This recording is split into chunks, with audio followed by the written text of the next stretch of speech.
पुणे में युवाओं का विरोध कुछ ऐसा निकला कि जो भी उस रास्ते से निकला वो इन युवाओं को देखने लगा। तस्वीरें आप देख रहे हैं, लग रहा है कोई एग्जाम हो रहा है, लग रहा है इतनी बड़ी संख्या में युवा जो हैं किसी परीक्षा को देने आए हैं। ये परीक्षा देने नहीं आए हैं, ये निबंध लिखने आए हैं।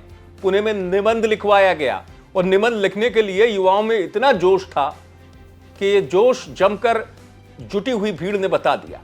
दरअसल मैं आपको बता दूं, ये निबंध एक व्यंग की तरह लिखवाया गया, इसलिए क्योंकि आपको पुणे केस का जुवेनाइल जस्टिस बोर्ड का वो आदेश तो याद होगा जब रईसजादे को जमानत मिल गई थी और कहा गया था उसकी सजा ये है कि वो कुछ दिनों तक ट्रैफिक वालों के साथ रहेगा, नियमों को जानेगा, समझेगा कैसे ट्रैफिक सुरक्षा होती है, कैसे वाहन की सुरक्षा होती है, चलाया जाता है।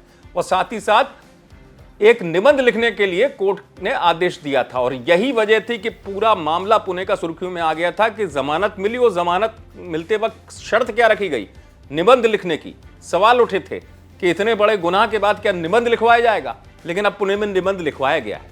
दरअसल तस्वीरें जो आप देख रहे हैं, ये जो कार्यक्रम है युवा कांग्रेस की तरफ से रखा गया था पुणे में और ये एक तंज की तरह था, एक जवाब था जहां भीड़ जुटी युवाओं की, उन सब ने निबंध लिखा। और निबंध के विषय को आप जब समझेंगे तो आप भी कहेंगे कि वाकई में ये बहुत बड़ा करारा जवाब दिया युवाओं ने निबंध लिखकर।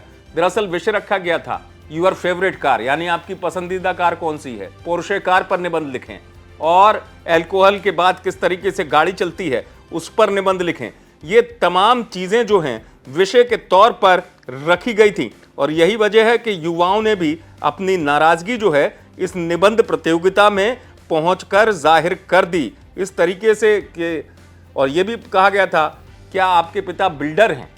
ये आप सोचिए, तमाम चीजें विषय के तौर पर शामिल की गई थी और युवाओं की नाराजगी जो है वो इस कार्यक्रम में निकली।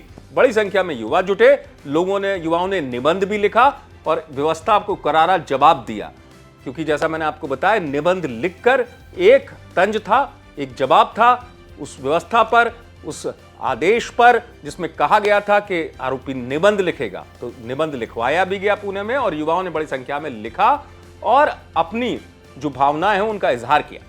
आप देखते रहें।